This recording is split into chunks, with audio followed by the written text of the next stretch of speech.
आज की क्लास में हम पढ़ेंगे कुछ एक ये डेफिनेशन है, फिर हम फ्रिक्शन के ऊपर क्वेश्चन करेंगे और ये कंप्लीट हो जाएगी। फिर एक फॉर्मूला, एक दो फॉर्मूला और बताऊंगा कि एक जैसे कर्व रोड है तो उसके ऊपर कितनी स्पीड से हमें गाड़ी चलानी चाहिए। स्पेशली गाड़ी की बात हो रही है, बाइक की नहीं बात हो रही है यहाँ पे, ठीक है।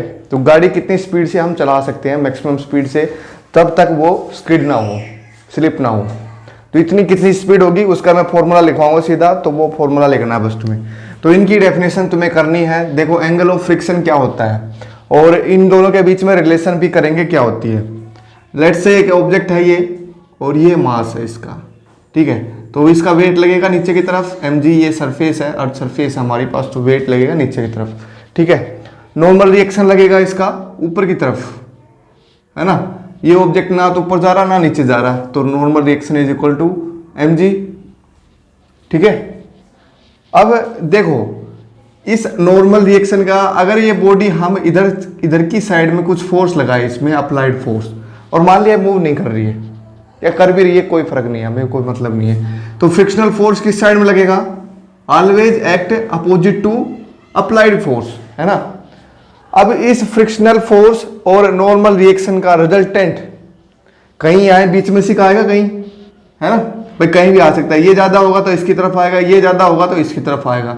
तो मैं लेट से यहां से ऐसे बना देता हूं, ठीक है।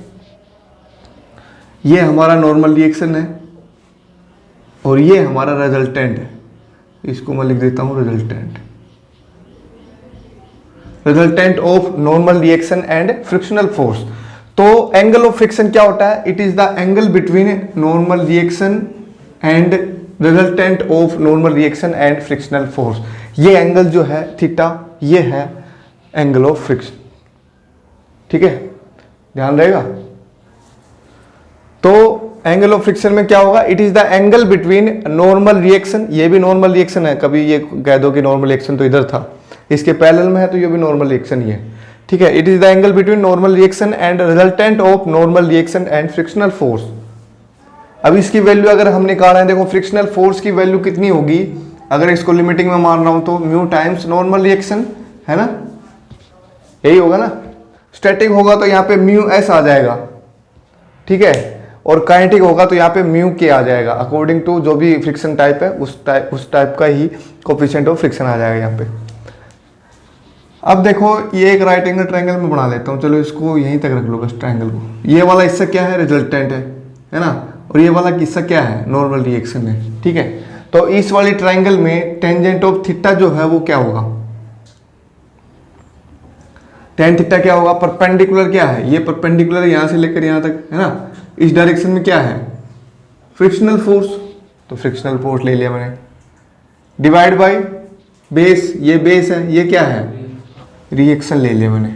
और फ्रिक्शनल फोर्स की वैल्यू पुट करो यहां से, तो म्यू इंटू आर, तो आर से आर कैंसिल हो गया, सिंपल आ गया म्यू। तो tangent of angle of friction is equal to coefficient of friction.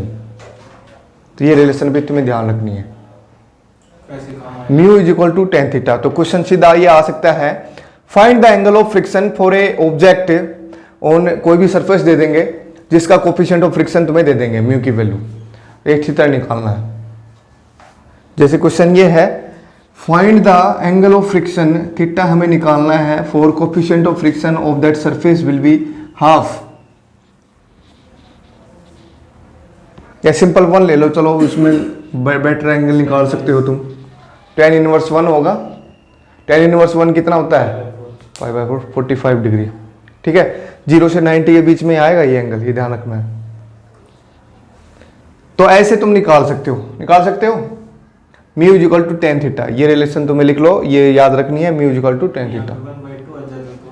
tan inverse half कर देते, मतलब जो भी हो म्यू उसके tan इनवर्स में लगा दो, बस बात खत्म। एंगल ऑफ रिपोज और एंगल ऑफ स्लाइडिंग, देखो ये तो था हॉरिजेंटल सरफेस के ऊपर, मींस एक सरफेस था सिर्फ हॉरिजेंटल, वर्टिकल में कुछ लेना देना नहीं था। इसमें वर्टिकल आएगा, ये है वर्टिकल, इसको मैं ये तो हमारा अर्थ सरफेस है, ठीक है, और एक प्लेन मैंने बना दिया ऐसा कुछ है, ठीक है, जिसमें बच्चे स्लाइड करते हैं ऐसे, वो वाला स्लाइडिंग सरफेस है। और यहां पे मैंने एक ऑब्जेक्ट ले लिया, ठीक है, ये स्लाइड करेगा कब करेगा, अगर देखो ये है एंगल ऑफ रिपोज या फिर एंगल ऑफ स्लाइडिंग, मतलब ये एंगल हम इतना कर दे कम से कम कि ऑब्जेक्ट अपने आप स्लाइड होना स्टार्ट कर दे, तो उस एंगल को हम बोलेंगे एंगल ऑफ रिपोज और एंगल ऑफ स्लाइडिंग। इसमें लिखवाने की जरूरत है, डेफिनेशन क्या है, it is the angle between normal reaction and resultant of normal reaction and frictional force. लिख लो इसको, चलो, it is the angle between, सीधा मैं ये लिख सकता हूं उनकी coefficient r and resultant of r and frictional force. और यहां पे लिखना है it is the minimum angle, it is the minimum angle eight which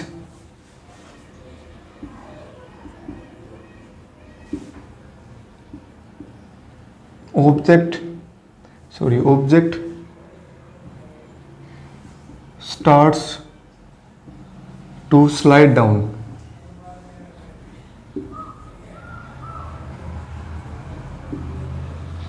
minimum angle है, ये बात ध्यान रखनी, कम से कम एंगल जहां पे ये ऑब्जेक्ट जो है नीचे की तरफ मूव करना स्टार्ट कर दे। अगर इस एंगल से ज्यादा एंगल होगा तो ऑब्वियस सी बात है वो तो स्लाइड करेगा ही है करेगा, लेकिन इस एंगल से कम होगा तो वो ऑब्जेक्ट स्लाइड नहीं करेगा। अब इस एंगल की वैल्यू निकालते हैं, लेट्स से ये एंगल ले लिया मैंने, angle of repose, angle of sliding, alpha ले लिया मैंने, ठीक है। इसका जो वेट लगेगा वो किस साइड में लगेगा, अब इस साइड में मत कर देना, जिस साइड में जब ये सरफेस है ना इधर mg, ठीक है। अब इसके परपेंडिकुलर, इस प्लेन के परपेंडिकुलर एक कंपोनेंट में इसका रिजोल्व कर रहा हूं वेट का, वो क्या आएगा, नॉर्मल रिएक्शन इसका इधर ही आएगा ऊपर, बिल्कुल सर के ऊपर, ठीक है, इसके ऊपर नहीं आएगा, ऐसे मत कर देना, नॉर्मल रिएक्शन आएगा बिल्कुल इसके सर के ऊपर। अब इसका कंपोनेंट इधर कितना आएगा, क्योंकि हमें इसको बैलेंस करना है, फिर ये ऑब्जेक्ट ना तो ऊपर जाएगा ना नीचे की तरफ जाएगा, ऐसे स्लाइड होगा बस ये, तो इसका कंपोनेंट ये कितना आएगा, देखो ये एंगल कितना है, पहले तो ये एंगल कैलकुलेट करो जरा कितना है। देखो इसको मैं एक्सटेंड करूंगा अगर, तो ये 90 बनेगा, और ये कितना बनेगा फिर 90 माइनस अल्फा, क्योंकि ये अल्फा है ये 90 है, तो ये क्या बनेगा 90 minus alpha according to triangle, एक 180 डिग्री होना चाहिए इनका सम, तो ये बनेगा 90 माइनस अल्फा, यहाँ से लेकर यहाँ तक। अब ये एंगल कितना है, यहाँ से लेकर यहाँ तक पूरा 90, तो 90 में से 90 माइनस अल्फा माइनस करेंगे तो कितना बचेगा अल्फा, तो ये एंगल बनेगा अल्फा, सीधा लिख देना तुम, तो ये बनेगा mg cos of alpha, component resolve कर दिया हमने वेक्टर के कंपोनेंट, और इसके परपेंडिकुलर साइड में, परपेंडिकुलर कहां होगा ऐसे, mg साइन ऑफ अल्फा, ठीक है। समझ में आएगी नहीं ये बात। अब देखो ये ऑब्जेक्ट इधर की तरफ स्लाइड करेगा तो फ्रिक्शनल फोर्स किस साइड में लगेगा, इसमें अपोजिट डायरेक्शन में, इसके अपोजिट डायरेक्शन में मैंने ये लगा दिया फ्रिक्शनल फोर्स, और फ्रिक्शनल फोर्स कितना होगा, तो यहां से बैलेंस करो, normal reaction is equal to क्या होगा mg कोस ऑफ अल्फा, है ना, तो फ्रिक्शनल फोर्स कितना होगा mu times r, mu mg cos of alpha. अब देखो ये ऑब्जेक्ट जो है इधर की तरफ मूव करेगा, इधर की तरफ मूव करेगा, तो ये फोर्स और ये फोर्स क्या बराबर होंगे या कमबत्ती होंगे, कौन सा ज्यादा होगा कौन सा कम होगा, भाई ये दोनों फोर्स अगर बराबर हो गए तो हो सकता है ये कांस्टेंट स्पीड से मूव कर रहा हो, भाई कांस्टेंट स्पीड से मूव करता है तब फोर्स जीरो होता है ना, नहीं एक्सेलरेशन जीरो होगा, तो ये ऑब्जेक्ट अगर स्लाइड करेगा तो कांस्टेंट स्पीड से स्लाइड करेगा, तो वो केस भी हो सकता है। तो मिनिमम एंगल लिया है हमने, इसका मतलब ये कांस्टेंट स्पीड से ही स्लाइड करेगा, तो इसका मतलब ये दोनों क्या होंगे बराबर होंगे। For alpha is equal to angle of repose, frictional force is equal to क्या बनेगा mg साइन ऑफ अल्फा, तो इन दोनों को बराबर कर दो, तो देखो क्या बनता है mg sine alpha is equal to mu mg cos of alpha, mu m g cos of alpha. तो ये कोस को इधर ले आओ तो tan अल्फा बनेगा और एम जी से m g cancel, tan alpha is equal to mu बन गया ये भी। तो एंगल ऑफ फिक्सन या फिर एंगल ऑफ रिपोज इन दोनों से सेम आ रहा कि नहीं आ रहा है ना। एंगल ऑफ फिक्सन में क्या था, tan theta is equal to mu, और यहां पे क्या है, tan alpha is equal to mu. इसका मतलब क्या होगा, angle of friction is equal to angle of sliding और एंगल ऑफ रिपोज। ये बात ध्यान रखनी है, इंपॉर्टेंट क्वेश्चन है ये, एंगल ऑफ रिपोज। और ये दोनों फॉर्मूले तुम्हें याद रखने हैं, mu is equal to tan theta या फिर mu is equal to tan alpha. दोनों ही एंगल में यही रिलेशन होती है, mu is equal to tan theta या tan अल्फा। क्वेश्चन मान लीजिए आएगा कि भाई एक सरफेस है, प्लेन वर्टिकल सरफेस, उसके ऊपर ऑब्जेक्ट स्लाइड कर रहा है और उसका कोफिशिएंट ऑफ फ्रिक्शन तुम्हें दे देंगे, तो find the angle of repose. तो यहां पे पुट करना है वो, दोनों रिलेशन यही की है, कोई से में पुट कर दो। अगर ये क्योंकि फ्रिक्शनल फोर्स जो है स्टार्टिंग में पता नहीं कितना है, अब जैसे जैसे मैं अभी बताऊंगा कि स्टैटिक फोर्स जो होता है ना वो अप्लाइड फोर्स के कंपेरेबल, मतलब अप्लाइड फोर्स की तरह कैसे वेरी करता है वो अभी बताएंगे। सेल्फ एडजस्टिंग फोर्स जो होता है ना वो फ्रिक्शन के केस में होता है, ऐसा केस वैसे नहीं होता। अगर कोई ऑब्जेक्ट के दोनों साइड से हम फोर्स लगाएंगे बराबर तो वो किधर भी मूव नहीं करेगा। वो अभी मैं कराऊंगा इसमें कि वर्टिकल सरफेस के ऊपर अगर एंगल ऑफ रिपोज से कम एंगल है तो कितना फोर्स, कम से कम हमें कितना फोर्स लगाना पड़ेगा ताकि ऑब्जेक्ट नीचे आ जाए या फिर ऊपर की तरफ जाए वो, और एंगल ऑफ रिपोज से अगर ज़्यादा है तो कितना फोर्स, हमें फोर्स की जरूरत ही नहीं होगी, तब तो अपने आप ही नीचे आ जाएगी स्लाइड। ऊपर जाने के लिए कितना फोर्स लगाना पड़ेगा हमें। चलो यही टॉपिक कर लेते हैं। अब अगर वर्टिकल सरफेस हो तो अगर एंगल ऑफ रिपोज से कम है एंगल, तब कितना फोर्स हमें लगाना पड़ेगा ताकि वो ऑब्जेक्ट मूव करे ऊपर की तरफ या नीचे की तरफ। तो ये सेम डायग्राम बनाना है तुम्हें।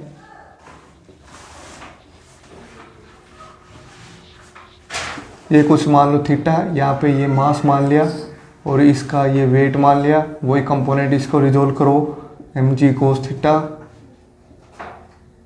M g sine theta, normal reaction ऊपर की तरफ, फ्रिक्शनल फोर्स ये लगेगा। अगर मैं मान रहा हूं इस केस में कि ये थीटा जो है हमारा किससे ज़्यादा है, एंगल ऑफ रिपोज से ज़्यादा है, तब ये केस लिया मैंने। तो किस फोर्स से ये ऑब्जेक्ट नीचे की तरफ आएगा। अगर ये थीटा जो एंगल है एंगल ऑफ रिपोज से ज्यादा है तो ऑब्जेक्ट जो है स्लाइड करेगा विद एन एक्सेलरेशन। कितने एक्सेलरेशन से करेगा, कितने फोर्स से करेगा, जितना एम जी साइन थीटा ज्यादा होगा फ्रिक्शनल फोर्स से उतने ही से करेगा, है कि नहीं। तो यहां से एक्सेलरेशन हम निकाल सकते हैं, फोर्स क्या होगा, मास इनटू एक्सेलरेशन, है ना। तो एक्सेलरेशन क्या आएगा यहां से, g sine theta minus frictional force क्या होगा, म्यू टाइम्स आर, और आर क्या है यहाँ पे, m g cos of theta, है कि नहीं। इसको एम से डिवाइड करेंगे क्योंकि इसमें एम था, तो एम से डिवाइड करेंगे तो बच गया mu g cos of theta. तो जी आ गया मेरे पास यहां से sine theta minus mu cos theta. अब ऑब्वियसली बात है कि जी की वैल्यू जो है, एक्सेलरेशन की वैल्यू जी से कम है या ज्यादा है, देख के बताओ जरा इस फॉर्मूले में।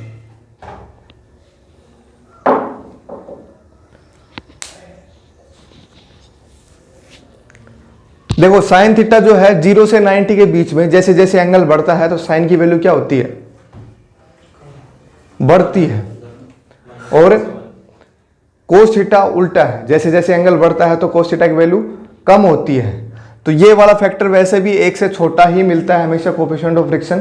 तो ये वैल्यू बड़ी है, ये वैल्यू छोटी है, तो इसका मतलब कुछ माइनस हो रहा है, माइनस हो रहा है, इसका मतलब एक्सेलरेशन जो है वो जी से छोटा है, कम है, एक्सेलरेशन इज लेस देन जी। ठीक है, मतलब इस ऑब्जेक्ट का जो एक्सेलरेशन होगा वो जी से कम होगा। अब हम करेंगे कि थीटा जो है अगर एंगल ऑफ रिपोज से कम होगा तब क्या होगा। थीटा एंगल ऑफ रिपोज से कम है, तो कम से कम हमें कितना फोर्स लगाना पड़ेगा ऑब्जेक्ट को नीचे या फिर ऊपर की तरफ ले जाने के लिए।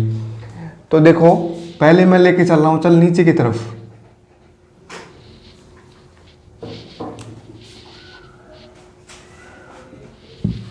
यही डायग्राम दोबारा से बनाना एक बार। इस केस में क्या है, थीटा जो है एंगल ऑफ रिपोज से कम है, तो अपने आप तो ऑब्जेक्ट नीचे की तरफ आएगा नहीं, है ना भाई। एंगल ऑफ रिपोज क्या था, कम से कम एंगल। तो हमें क्या करना पड़ेगा, कुछ फोर्स अप्लाई करना पड़ेगा नीचे की तरफ लाने के लिए, to move downward. First part लिख लो, तो इसमें टू मूव डाउनवर्ड मतलब इस साइड में लाने के लिए, तो कुछ फोर्स अप्लाई करना पड़ेगा मुझे F1। तो इस साइड में अगर ऑब्जेक्ट मूव करेगा तो फ्रिक्शनल फोर्स लगेगा इसी साइड में, ठीक है। तो कम से कम मुझे कितना फोर्स लगाना पड़ेगा इस साइड में मूव करने के लिए, कितना फोर्स कि इस साइड के सारे फोर्स और इस साइड के फोर्स जो है वो बराबर हो जाए। तभी मैंने कहा है कांस्टेंट स्पीड से वो मूव करेगा। तो यहां से पुट कर दो F1 plus mg sine theta is equal to frictional force. तो F1 यहां से आ गया frictional force minus mg sine theta. तो ये तो था टू मूव डाउनवर्ड। अब है टू मूव अपवर्ड। डायग्राम इसका दोबारा से अलग बनेगा। टू मूव अपवर्ड मतलब इस ऑब्जेक्ट को ऊपर की तरफ लेके जाना है, तब कितना फोर्स हमें लगाना पड़ेगा, कम से कम फोर्स। कम से कम फोर्स की बात हो रही है यहां पे, मतलब दोनों साइड के फोर्स बराबर कर देने तुम्हें। फिर क्या ऊपर जाएगा? सर नीचे वाला होना चाहिए, अब पुश कर वो ज्यादा होना चाहिए। हाँ तो फोर्स हम लगाएंगे ऊपर की तरफ। अब आप लोग बराबर करो तो करेंगे, रुक जाओ।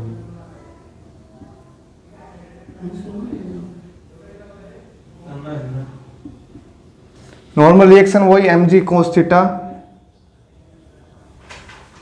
यहां पे Fr की वैल्यू भी पुट कर सकते हो तुम, म्यू टाइम्स r। ऊपर की तरफ ले जाने के लिए हमें ऊपर की तरफ ही फोर्स लगाना पड़ेगा इसमें। तो ऊपर की तरफ फोर्स मैंने लगा दिया, लेट से ये मिनिमम फोर्स लगाना है, कम से कम फोर्स की ऑब्जेक्ट सिर्फ हमें मूव करवाना है, एक्सेलरेशन नहीं देना है उसके अंदर, हल्का सा ही मूव हो जाए। तो F2 जो है फोर्स इसमें लगा लिया मैंने। तो इसका फ्रिक्शनल फोर्स किस साइड में लगेगा वो बताओ मेरे को। नीचे की तरफ ही लगेगा, इस साइड में। तो कम से कम फोर्स लगाना है, तो इसका मतलब उस साइड के फोर्स और इस साइड के फोर्स क्या होंगे, बराबर होंगे। तो F2 इज इक्वल टू क्या बनेगा, mg sine theta plus frictional force, है ना। और फ्रिक्शनल फोर्स की वैल्यू तुम पुट कर सकते हो mu mg cos of theta. Motion of a car on a level curve road.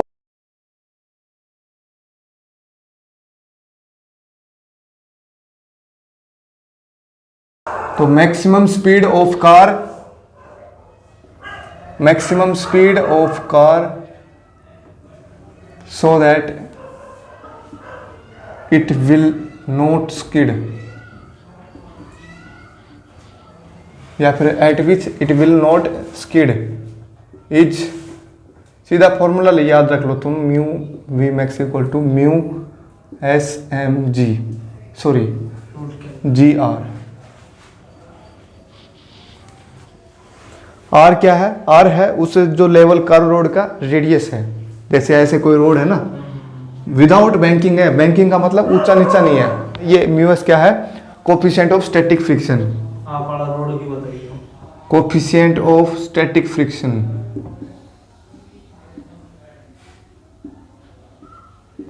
अब ये रोड पे डिपेंड करता है, रोड भी किस टाइप का है, नया रोड है कि कैसा रोड है। अब अगर बैंकिंग हो, इफ रोड इज बैंक, तो मैक्सिमम स्पीड कितनी हो सकती है, if road is banked. Bank मतलब कुछ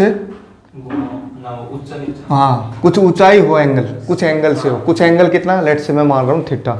तो मैक्सिमम स्पीड जो है इस केस में कितनी हो सकती है उस कर्व रोड के ऊपर, वही आर जी, तो वही लिखना है। फिर आएगा यहाँ पे mu S plus tan theta 1 minus mu tan theta, और इसका पूरे का फिर अंडर रूट करना है। तो ये इसका आंसर होगा। मैक्सिमम स्पीड जो होगी ये होगी। वही म्यूएस क्या है, coefficient of static friction between tyre and road. देखो इसमें है ओनली जी आर, तो इसमें भी है, ठीक है, अंडर रूट के अंदर ये म्यूएस है ओनली। अब इसमें म्यूएस प्लस कुछ फैक्टर है ना, और प्लस में नीचे कुछ एक से छोटा नंबर है, तो इंक्रीमेंट होगा इसका। तो जैसे बैंकिंग करेंगे तो और ज़्यादा मैक्सिमम स्पीड तक जा सकते हैं हम, तो बैंकिंग का ये फायदा है। ऐसे ऐसे या तो लेवल करोड़ मतलब सीधी ऐसे, और बैंकिंग का मतलब ऐसे यूं थोड़ा सा ऊंचाई हो एक साइड से। Static friction is a self adjusting friction, self adjusting friction.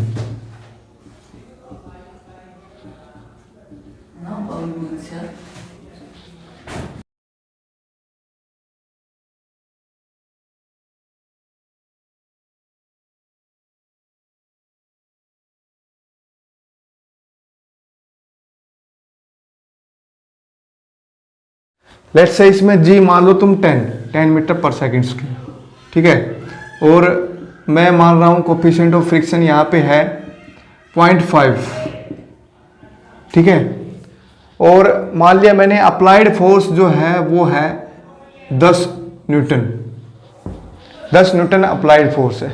तो इसमें हमें फ्रिक्शनल फोर्स निकालना है। देखो फ्रिक्शनल फोर्स जो है वो किस साइड में लगेगा, इस साइड में, और कितना होगा म्यू टाइम्स आर, है ना, आर क्या होगा एम जी, तो एम जी पुट कर दो, म्यू कितनी है 0.5 मीन्स हाफ, एम कितना है 3, जी कितना है 10, तो कितना आ गया ये, अब 15 न्यूटन का ये लग रहा है फ्रिक्शनल फोर्स, 10 न्यूटन इधर लगा रखा है हमने, तो ये वो ऑब्जेक्ट मूव करेगा भाई, 10 न्यूटन हमने फोर्स इसके ऊपर लगाया और फ्रिक्शनल फोर्स 15 न्यूटन है, नहीं करेगा, तो ऑब्जेक्ट विल नॉट मूव। इसका मतलब कैसा फोर्स लग रहा है, फ्रिक्शनल फोर्स किस साइड का है, स्टैटिक फ्रिक्शन, है ना। तुमने ये बात पूछी नहीं कि फ्रिक्शनल फोर्स यहां पे ज्यादा है ना, 15 न्यूटन का फोर्स इधर लग रहा है, 10 न्यूटन इधर है, तो इधर क्यों नहीं चली ऑब्जेक्ट, भाई ये तो फ्रिक्शन है ओनली, अलग से फोर्स थोड़ी लगाया हमने 15 न्यूटन का, ये फ्रिक्शन है, तो ये ऑब्जेक्ट नहीं मूव करेगा, नहीं मूव करेगा, तो इसका मतलब ये अपने आप को एडजस्ट करेगा। तो फ्रिक्शनल फोर्स कितना हो जाएगा, इफ, यहां पे लिख लो चलो एक line, if frictional force is less than applied force, sorry greater than applied force, then frictional force is equal to applied force, self adjusting, अपने आप को एडजस्ट कर लेगा। या फिर यहां पे एक लाइन लिख सकते हो, जो फ्रिक्शनल फोर्स होगा वो स्टैटिक होगा, फ्रिक्शनल फोर्स की वैल्यू जो होगी वो अप्लाइड फोर्स के बराबर हो जाएगी, अपने आप को वो एडजस्ट कर लेगा, क्योंकि वो स्टैटिक फ्रिक्शन बन गया। ये 15 न्यूटन है ना, 15 न्यूटन नहीं रहेगा, ये 10 न्यूटन बन जाएगा, क्योंकि हमें 10 न्यूटन की जरूरत है ना, पर 10 न्यूटन भी फोर्स रहेगा तब भी मूव नहीं करेगा, तो अपने आप को एडजस्ट कर लेता है, ये स्टैटिक फ्रिक्शन। इस बात से समझ में आई कि नहीं आई। जैसे मैं यहां पे ले लेता हूं, चलो 20 न्यूटन ले लो, अब बताओ फोर्स ऑफ फ्रिक्शन जो है वो किस टाइप का होगा, इसमें मूव करेगा, मूव करेगा तो कैसा फ्रिक्शन होगा, काइनेटिक फ्रिक्शन, है ना। तो बस तुम्हें ये देखना है, फ्रिक्शनल फोर्स की वैल्यू कैलकुलेट करनी है, म्यू टाइम्स नॉर्मल रिएक्शन कर देना है, जो वैल्यू आ रही है वो अप्लाइड फोर्स से अगर ज्यादा है तो स्टैटिक, या बराबर है तो भी स्टैटिक, या फिर लिमिटिंग भी हो सकता है बराबर के केस में, अगर उससे कम है तो काइनेटिक फ्रिक्शन आएगा। ये बात ध्यान रखनी है बस, ठीक है। तो इस यूनिट में इतना ही है। इस पे जो क्वेश्चन होते हैं वो नॉर्मल से क्वेश्चन है। कौन कौन से क्वेश्चन है, जैसे एक तो क्वेश्चन आते हैं ये जो मैंने फॉर्मूले लिखवाए थे अभी, कार रोड का और बैंकिंग ऑफ रोड का। देखो इस यूनिट में हमने टोटल जो चीज़ें की है ना उसका मैं ब्रीफ डिस्क्रिप्शन दूँ तो क्या क्या चीज़ें इंपॉर्टेंट है इसमें। रिकॉइलिंग इंपॉर्टेंट है, conservation of linear momentum important है, ठीक है, उस पर क्वेश्चन आते हैं। और फ्रिक्शन के टाइप जो है वो पढ़ने, तुम्हें लैंग्वेज पढ़नी है, उनकी डेफिनेशन पढ़नी है। और जो बैंकिंग ऑफ रोड किया है, लेवल कर्व रोड किया है, वो angle of repose, angle of sliding और एंगल ऑफ फ्रिक्शन, ये दोनों डेफिनेशन तुम्हें याद होनी चाहिए, इनके बीच में रिलेशन याद होनी चाहिए। तो इस यूनिट में इतना ही। नेक्स्ट यूनिट जो होगी वो कौन सी होगी, वर्क एनर्जी पावर वाली, तो उसको स्टार्ट करेंगे नेक्स्ट लेक्चर में।